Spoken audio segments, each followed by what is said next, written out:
Well, welcome back, everybody. Welcome back, everybody in the room here, and welcome back, everybody online. Delighted to have you all here for our panel session, which is usually one of the highlights of this event each year. So what we're going to be covering over the next 50 minutes or so is, first of all, an overview of sustainability reporting from the Audit Committee Chair and also from the audit partner point of view. We'll also talk about the assurance of sustainability reporting and how that's working so far. Then we'll take a bit of a break from sustainability and we'll move on to assessing Audit Committee performance and effectiveness, and then hopefully have some time at the end to talk a little bit about the use of IAASA reports and communications. So we are going to have a Slido question for you to reflect on while we're looking at, or while I introduce the panel. So that's, what's the main challenge you're seeing in the implementation of sustainability reporting standards?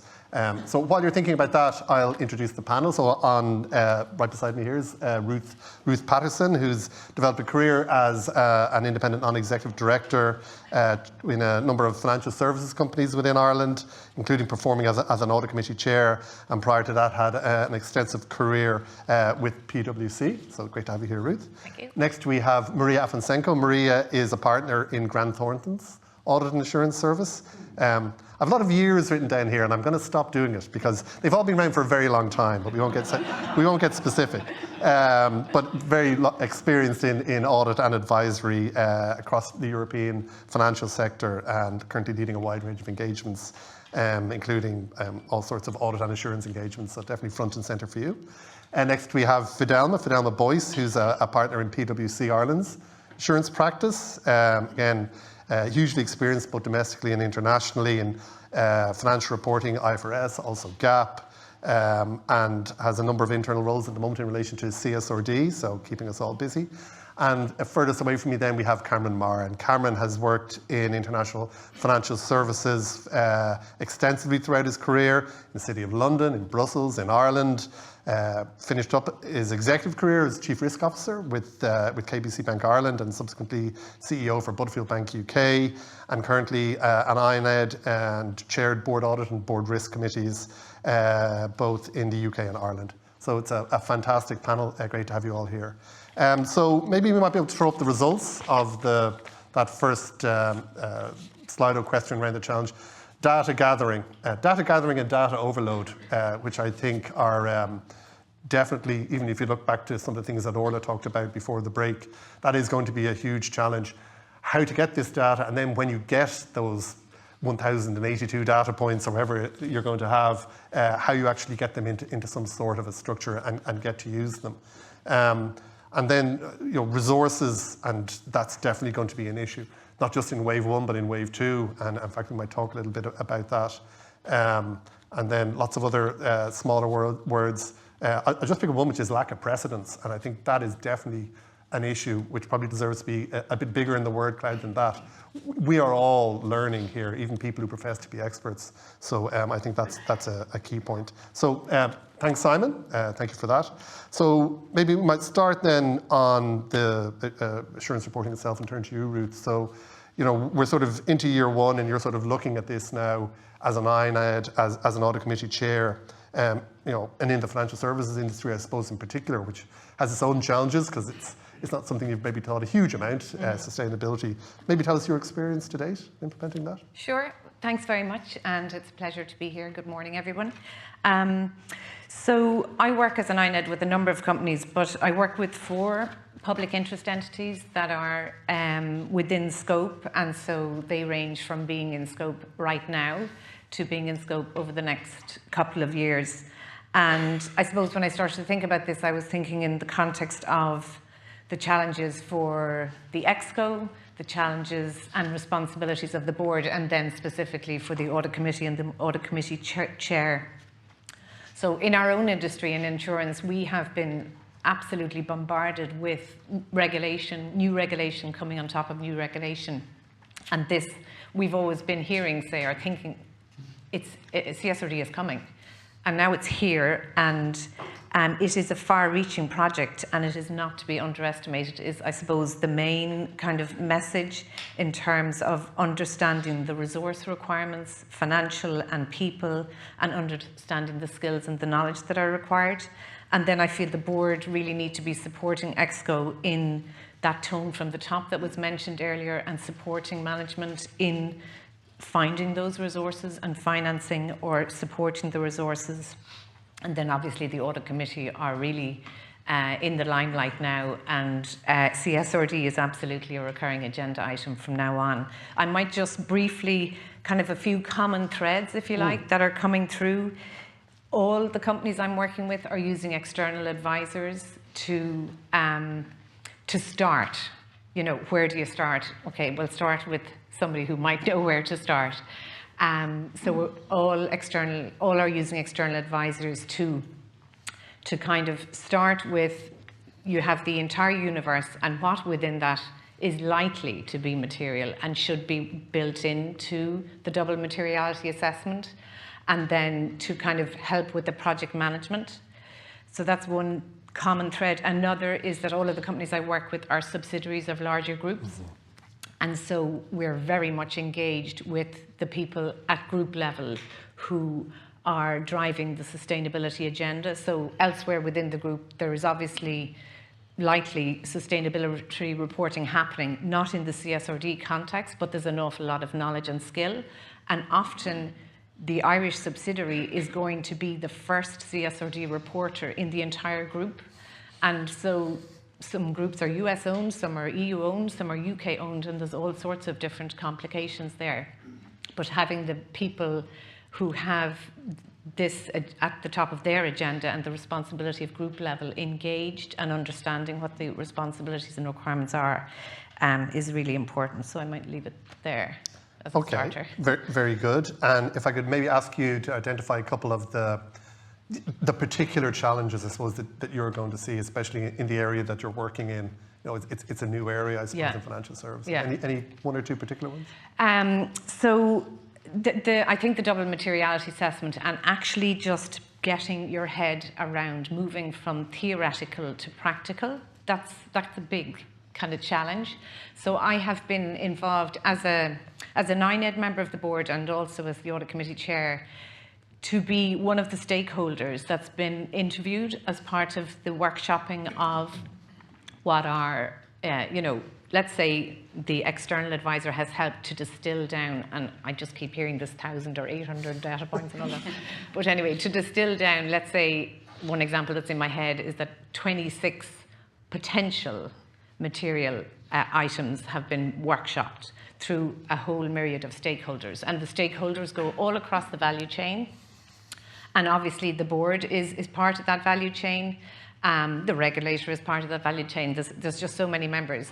But anyway, so being part of that workshop has really helped to hone in on what is this impact materiality they speak of, and what is this financial materiality they speak of. And kind of within that then, it's taking a scale of likelihood and impact and all of that, and basically charting it and distilling it down, and then having that external advisor sense check what's coming through. All of the stakeholders come from different angles. So the challenge is to move from the theory to the practical, and that workshopping has, for me, really been so beneficial. Okay, that's brilliant, thank you. Maybe Fidelma next. So, obviously you're seeing it maybe across a range of clients. So from your perspective as a partner in an audit firm, what are the particular challenges that you're seeing? Good morning, everybody. And I think that Slido question covered a huge range of the topics that we're seeing, and equally Ruth has done a great job there. But I think volume really stood out for me on that screen. You're going to have an increased volume of disclosures. This can be part of your director's report. Could add up to 80, 100 pages here in terms of volume. And when I'm dealing with some of my small financial services clients, it could double the size of their annual report. So that is a challenge. These are new and complex concepts to get your head around, and making sure you understand them and understand their relevance, importance with each other is key. I suppose just to say this isn't a marketing document, so this is ultimately you complying with a set of regulation, and that needs the same level of rigor as you already apply to the rest of your annual report. So I think for me what's important, and it was said earlier, is governance and making sure that you have early engagement with all of your stakeholders, be that the audit committee or your assurance provider, to make sure that they're on board with your timetable and your process. It's new, so the control environment is not mature, and it's not as mature as what we're all used to in our financial statement process. And I suppose one of the things that Ruth's touched on there is your double materiality process and assessment. It's key to success. It identifies what you're ultimately going to disclose, and that's where you start your process. And I suppose we've seen some challenges in that, and the first one being is making sure that you capture your process and the documentation of that process so that it's capable of being assured and understood. Not doing that at too high a level, making sure that you're doing that analysis at not just the topic level, but the subtopic level is another challenge. And using a variety of tools to support that. We're all very comfortable as auditors and regulators with the concept of materiality, but this isn't just about financial materiality. It's putting equal importance to the impacts as well as the financial materiality. And I think what's key as well is standing back. You know your own industry, your own company best. You know what other targets, policies, metrics you've set for yourself in this space, and making sure you put that perspective on the outcome of your double materiality. Ruth talked about the workshops that ultimately map it to your disclosures, and then you get into that big topic that was in the middle of the Slido screen around data and what data you have available to you and where you're going to get it. Lots of people talk about the fact that you're going to be touching into parts of your organisation that are not usually part of the annual report, so that cross-organisation piece is really important. And sometimes just understanding what data you're going to use. You know, you may have to use secondary data, as the guys from Kerry talked about earlier, and that may mean that it's 12 months out of date, and making sure you understand that in your methodology. But I suppose the main thing for me is it's new. We don't have a frame of reference in relation to this. There's a broad range of topics going from Scope 3 emissions to wage equality. So you're dealing with a broad range of topics. So sometimes it's difficult to get your head around and think about how you're going to step back and do that reasonableness check with all of your stakeholders. Okay. I mean, governance seems to be coming out a lot, actually. And if there's one thing about starting it right, it is about getting the governance in place. We've heard that from a number of people. Maria, maybe from your perspective, anything to add in terms of CSRD readiness and the challenges that you're seeing? Yeah, just in terms of readiness, I think amongst our clients we're seeing a mixed readiness, but it's fair to say that it's not too bad overall. For large listed entities that will be going in wave one, readiness is certainly very good. I don't think they had an option. Obviously, for these large organizations, just like we see in the Kerry Group example, sustainability was on top of their agenda even before CSRD came out.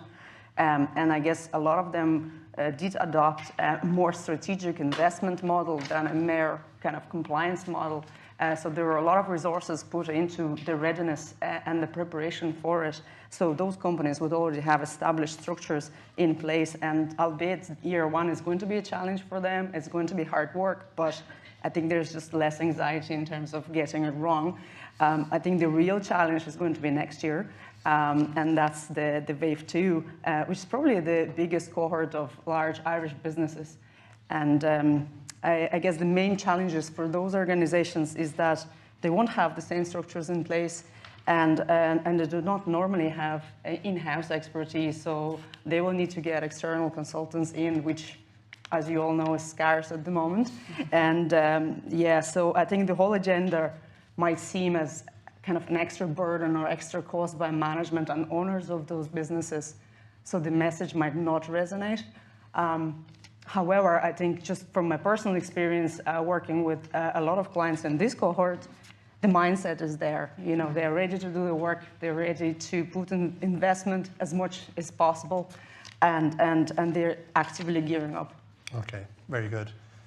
Cameron, you might be able to bring a slightly different perspective to this with your international background. I'm hoping I can, but I don't know what I can add other than I agree with everything that's been said. Yeah, I sit on 3 boards here in Ireland, and one is ready and is getting prepared. One is investigating. I have to say that investigation started when I made the inquiries of them because I needed a briefing for this, and that kind of prompted them slightly. And one is out of scope, okay. So thank goodness that's fine. But the UK, this is not where I also work. This is not an agenda item at all. I was there recently and was talking to people. A year ago in the UK, there were 50 climate funds. Now there are 6. It has really fallen off the agenda in the UK. On the board I sit on in the UK, it's not an item we're looking at.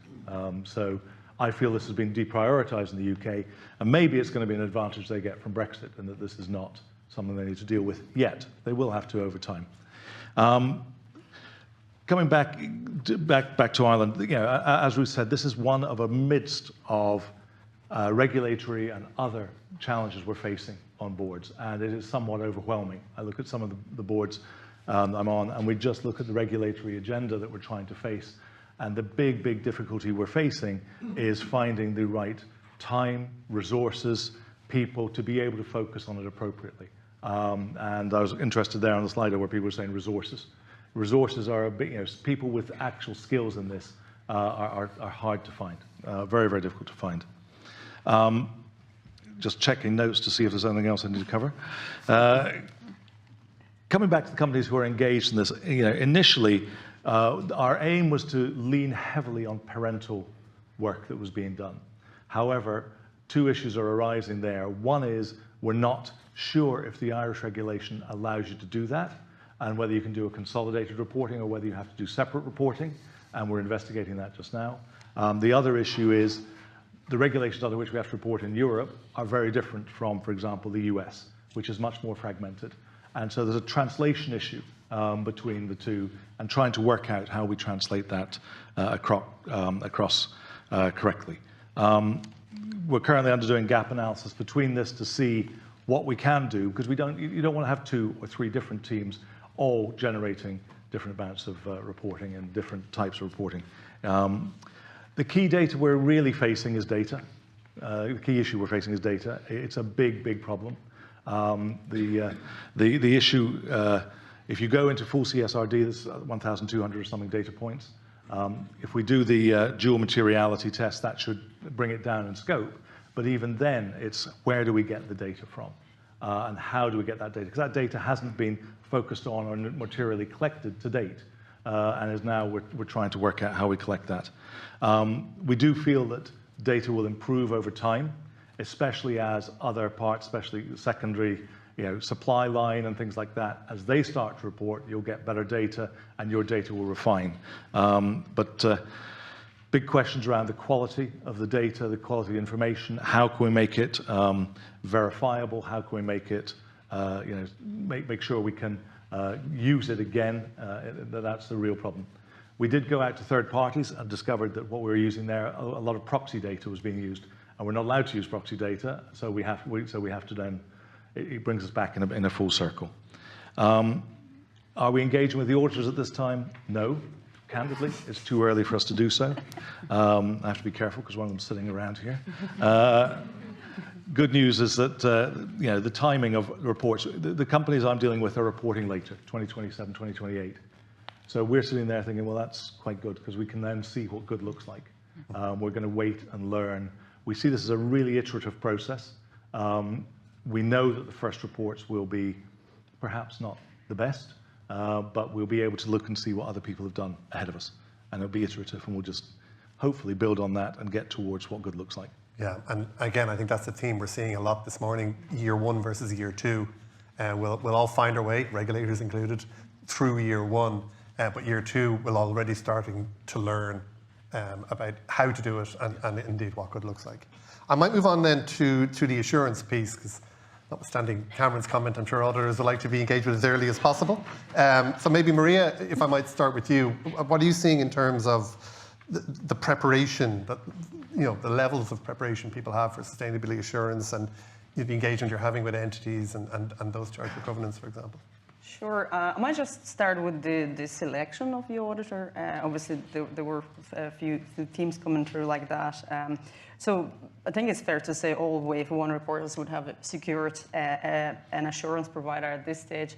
And for a lot of Wave 2, this is still at kind of discussion or negotiation phase.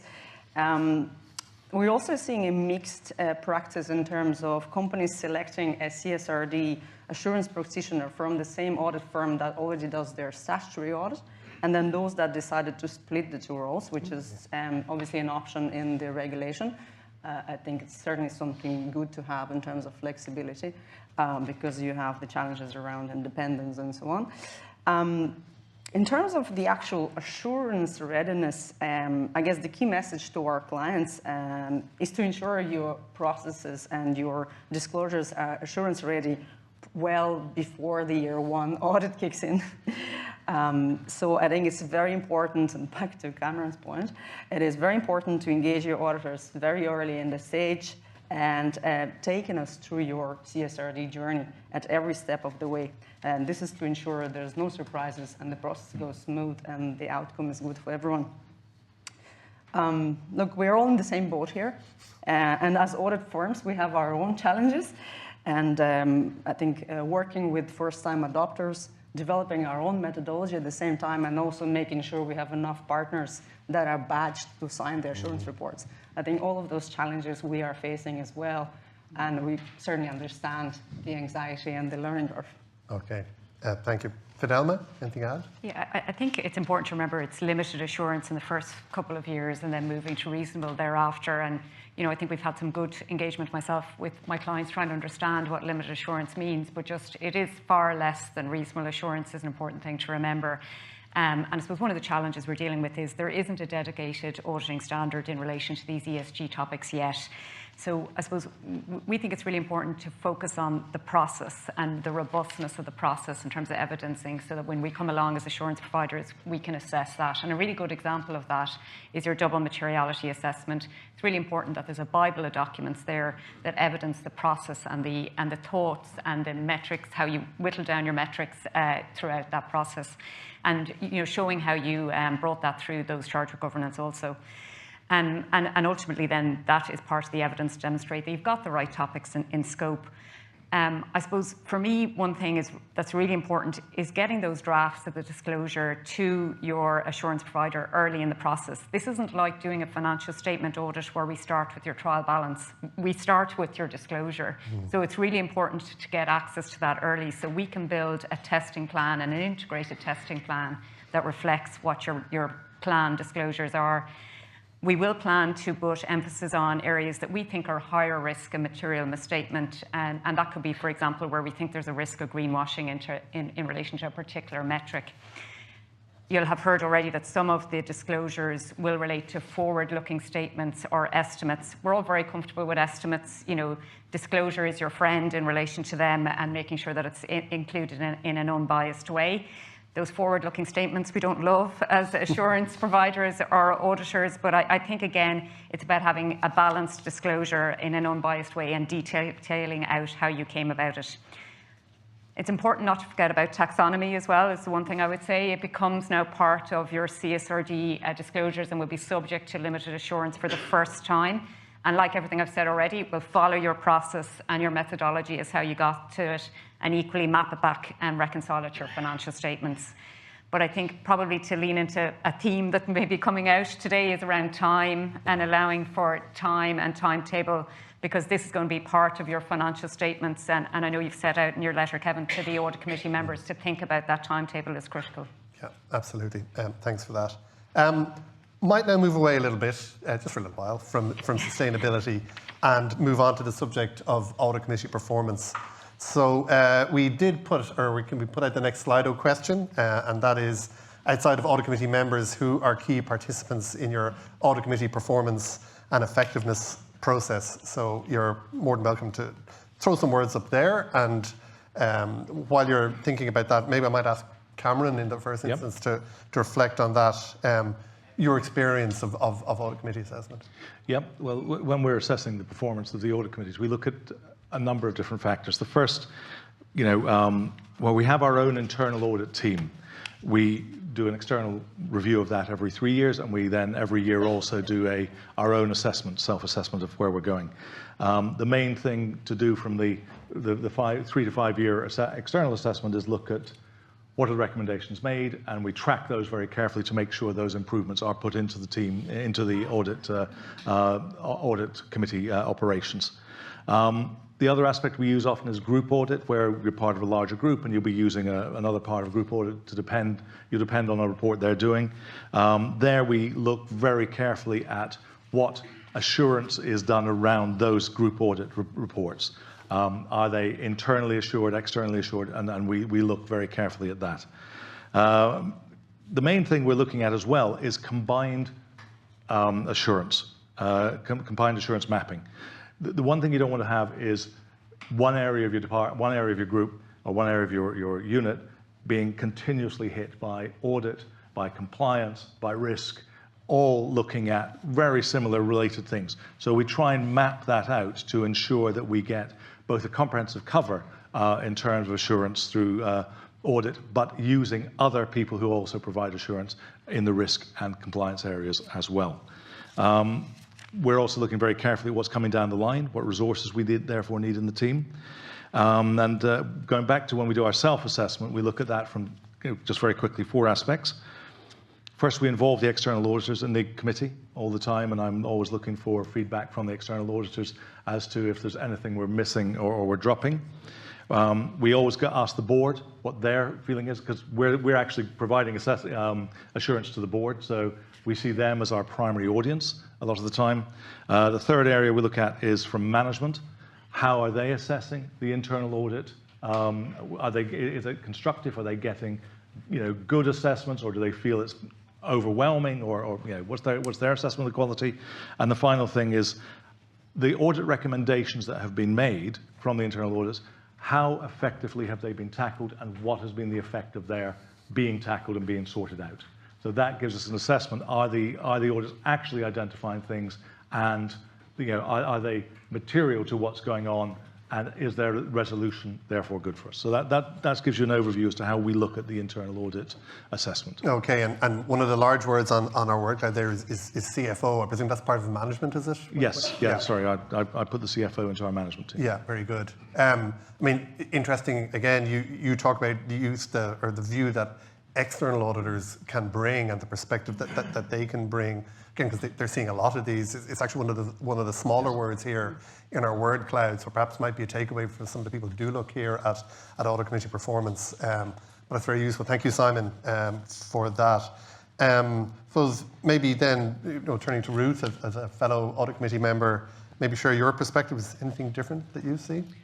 No, I think what's really important, particularly at this time of kind of evolving responsibilities for the audit committee, that we are considering the collective makeup of the committee, the collective skill sets of the committee, and there are self-education, and we need to develop ourselves, we need to keep ourselves informed and up to date as to what's going on, and make sure that we're addressing our own training needs through self-training and industry and events such as this, but also if there are specific training needs that a committee collectively or individual members need, that we engage with the company and with the company's training area to get access to what we need. So I think that's important, and doing an annual analysis of our skill sets individually and collectively across the headings that are most relevant is kind of a good pause for thought each year. Is there a gap? Where are we over? If there is a recruitment or process happening in the short to medium term, what person we're looking for or what skills we want to add there. And I do think it's also important to have an external evaluation once every so often. Sometimes it's 3 years, sometimes it's 5 years, but that you have somebody like IOD or one of the consultants come in and just look independently and give good feedback. Yeah, that actually parallels the Code of Governance for state bodies, where I think every 3 years we need to get an external review done of our governance as well. Fidelma, we've heard a couple of comments around the use of external auditors, so maybe interested to get your view on the importance of that. Yeah, in my experience, we haven't been directly involved, but I guess we do attend all of your audit committee meetings, so we can often be asked for a perspective or a view as a result of that. And I think it's really important to have an open relationship between the audit committee members and the auditor to share those perspectives and have that dialogue. And equally, private sessions from time to time can be very helpful in that regard. Okay, very good. Okay, just before we open it to Q&A, maybe just talk about the use of IAASA reports by audit committees. So we had, but Morris and Barry were talking about the reports that we're putting out this year, the reporting that we're planning to do now, as we get into CSRD, sort of putting it into two groups. So we have the reports of our outcomes, but we're also looking at doing sort of thematics as well to try and just highlight where there are areas of challenge, but also potential areas of good practice as well. So maybe Fidelma, if I might no problem. start with you and your feedback on the wonderful work that IAASA does. Well, I'm an avid reader, so a regular reader of the reports, and for me it's really important to understand the perspective or the point of view that our regulator as the auditor is taking. But equally I think it's really important to have that discussion with audit committee members. It tells you hot topics for your financial statements or your annual report, equally areas of focus in terms of for us as auditors. So having that on the agenda and equally talking about it I think is really important. Okay. I suppose, Ruth, I mean, we're hoping that people like you pick them up and read them. So, any thoughts or perspectives you might have? Absolutely. So more and more external audit rotation has become nearly part of, like, every year I nearly am dealing with an external audit rotation. So obviously the quality assurance review reports that IAASA issued are an important piece of information feeding into that process, notwithstanding that we only have 7 firms that we can work with, and there's a lot of independence going on in terms of companies being conflicted out because of work they may do elsewhere in a wider group context, but all of that. But certainly they are part of my reading materials on an annual basis. And then in terms of kind of general information that IAASA are putting out, like it was referenced earlier, there was a Dear Audit Committee Chair letter that was put out, I think, in August. So I think, I'm not sure, I came across it on LinkedIn, and I think it was pushed out by probably the external audit firms to kind of their contact list. So I'm just not sure if there's a direct communication line or whether there's a full distribution list of all PI audit committee chairs or whatever it is. But I mean, the information is accessible, and very useful. Yeah. Yeah, so I think with that, we asked the external audit firms to push it out to their list. There's always GDPR challenges around things like this, but it's that we find that's probably the best way of getting that information out. Yeah. I'll tell you what, I might open it up because normally we have quite a few questions in relation to this topic. So if anybody in the room has any questions for any of our panelists, and we have one in the middle here. Thank you. Yeah, very interesting discussion so far. One thing just on CSRD, just interested, particularly from an audit committee point of view, that discussion around setting targets and particularly around about action plans and also thinking about transition plans. We've heard a lot about, I'm worried about that, but from a sort of a strategic point of view, that sort of setting of targets, transition plans, and really looking at what the actions are that you're going to take. So maybe Ruth, that sounds like it might be for you. Yeah.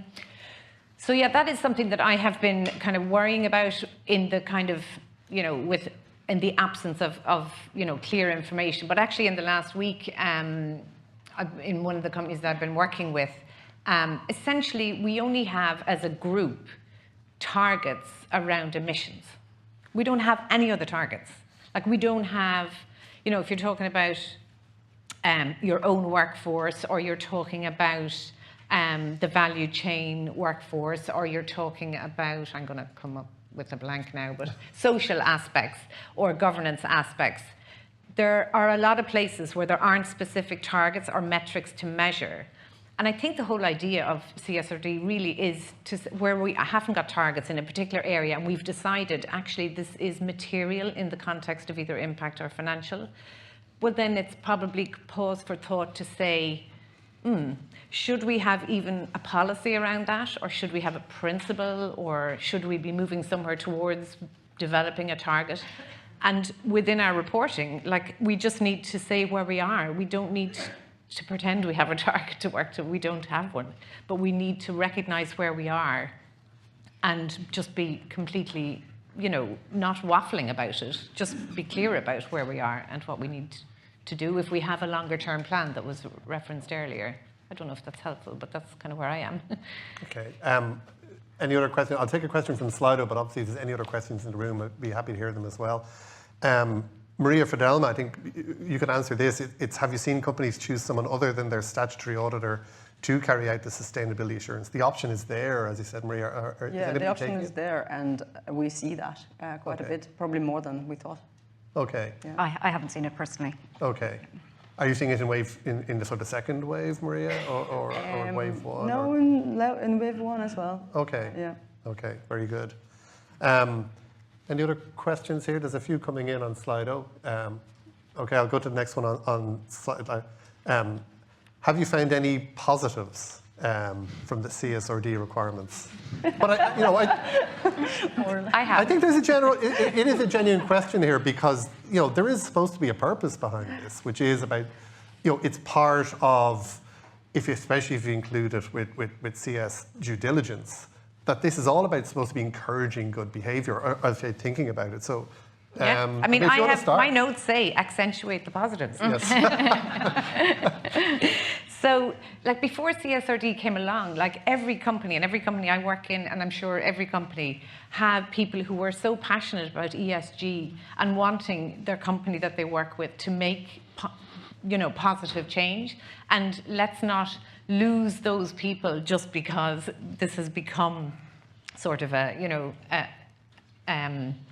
very kind of strained or whatever reporting aspect. So bring those people with the process, include them on the steering committees. One of the common threads that I mentioned earlier was that the CFO in all of the companies I'm working with is the project sponsor and is the chair of the steering committee for CSRD.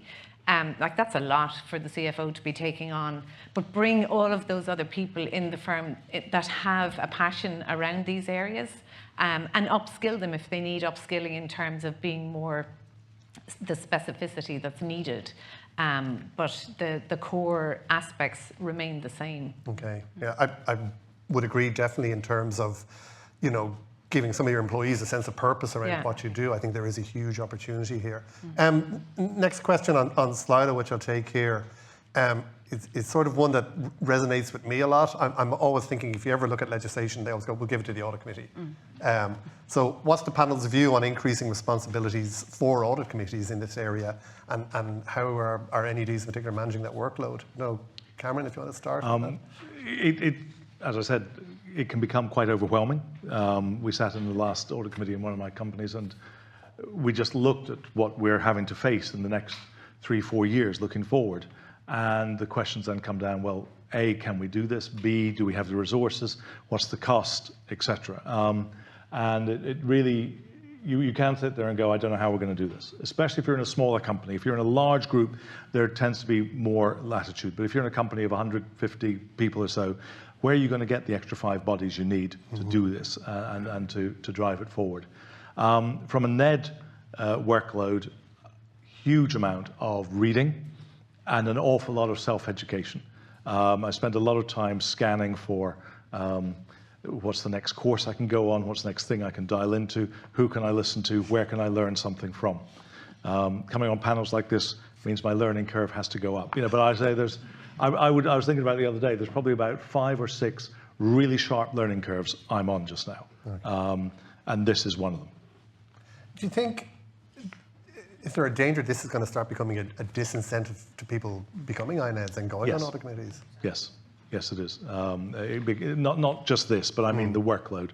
It's changing. The dynamics, I've been in INED now for 8-9 years, and the workload, I would have said, has just doubled, trebled at least in that time, and the expectations are such, and the fees have not. You're hearing that? Had to get that in, sorry. There's an IAASA question I might leave to the end, but before we get to that, just in terms of how audit firms are approaching this, because obviously in wave 1 there might be a relatively small number of entities, but wave 2 is a big wave. So do you have specialist teams? Or do you have centres of excellence? It is an EU requirement, ESRS, but it's a global requirement as well. And I don't know whether Fidelma, you want to start with that? Yeah, no, happy to. I mean, we're looking at this as an integrated assurance offering. So it's really important that whoever's looking at this understands your business, the industry you operate in, what kind of policies and governance you normally have, and then integrating that with our SMEs that we have both locally and internationally to support it. And they're what we call SMEs, and then they're deep skilled SMEs that will be, really good at emissions or topics like that. So we plan on using a combination of both across our assurance engagements. Okay, very good. Right, I'll come to it now. Anyone on the panel have any asks of IAASA to support them? Anybody want to? On the panel? You're all perfectly happy with? Yeah. I would say in wave one, having looked back at wave one, to call out the good. Because wave two is going to be looking at wave one to see, okay, well, that's what they've done. So, but like, what is the good in what the wave one reporters did, and what is more? And then it'll be, wave two looking at wave one will also be able to see, of the 1,000 and whatever it was, actually there was only 12 or whatever it was. And it'll make it more manageable conceptually, I think. Yeah.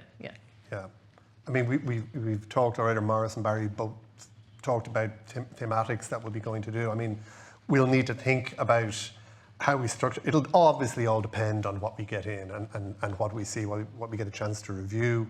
There'll also hopefully be our European colleagues and all the information that they're going to get in as well on the corporate reporting front to see what happens there. I would say it won't be, I don't think it'll just be IAASA. We've heard about EFRAG already from Orla, and I think EFRAG and the Commission more broadly are really, really invested in making this work. And they're quite aware of the challenges with this. So I think anything that they can do to try and assist in making this more manageable for companies, I think they're going to be doing work as well. So I would say absolutely we'll do what we can, but I think there will be other sources of information and support out there as well. Any other questions from the room? All right, I have one. Yes. Sorry. All right, thanks. I just put it on silo. So if you look over the last few years, a lot of companies have put ESG, sustainability, at a core of their strategy, and have had the benefit of, I think somebody used the word waffle, Ruth mentioned, like in reports, because there were no predefined metrics or standardization. I was wondering, are you beginning to see in wave one companies a softening of what they're saying their sustainability and ESG strategy is, because now they're doing a more robust double materiality? They're now having to come up with standardized metrics. So maybe in the short term, they're a little bit more exposed than they had been in the past in terms of their progress. Well, I can just say that I guess another acronym, NF4D was the precursor last year, and so there were no metrics really built into that. And basically, that has no relevance to CSRD reporting at all. It's just gone into the bin, and it isn't the right starting point. The right starting point is the general requirements and the general disclosures that are required under the ESRSs, and then the specific material areas that are identified through the double materiality assessment, and then from that the gap analysis and identification of where the information, what the information requirements are, what the targets are if there are any, or what the company's position is otherwise. So, and involvement with kind of, let's say the Irish reporter is the first reporter in a wider group,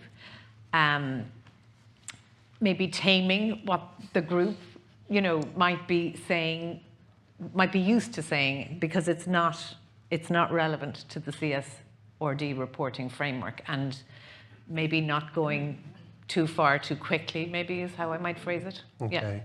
I mean, Maria Fidelma, it might be a bit early, but yeah. I might just add a little. Obviously, hard to say how the messaging is going to change until we see the first set of reports, but I think it is widely expected that just because of its structure and its matrix, CSRD is going to be an equalizer compared to other regulations. Okay, very good. Any others? Another question here then on Slido, and again, probably Ruth or Cameron in the first instance, but how are you using internal audit to support ESG or CSRD reporting? Or are you at this stage? Well, just because I'm involved with the Wave 1 and maybe kind of how I've been thinking about it, and it's because most of the companies I'm working with, and I don't know if that's more general, are already using an external advisor, you know, because in the framework development, etc. It's probably just duplication for internal audit to be looking in that same space.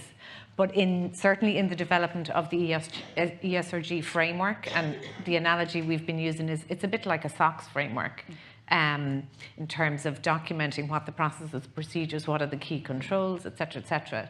So using internal audit in year one, from my point of view as an advisor, kind of maybe close to the steering committee and calling out where they feel a tweak needs to be made to make sure that it has the proper audit trail and all of that is kind of a useful place. And then after, let's say, year one reporting, to then be moving into the more traditional assurance aspects of validating the design effectiveness and operating effectiveness of those controls. Okay, Cameron, would you? Yeah, within the agenda of the audit committees, you know, CSRD reporting and ESG is in all my companies. It's smack in that. It's not sitting in risk. It's not sitting in, although the board, it of course goes up to the board. But the primary stopping point in the senior governance level is the audit committee. So the audit, it's an agenda point that we have to address. So are we using it? We don't really have a choice. You know, the audit committee, it's part of our agenda. Okay, very good. Well, look, I think in the interest of time, we might call a halt now, but definitely a lot of stuff for us all to take away, but hopefully you'll join me. Round of applause for our panel. Thank you.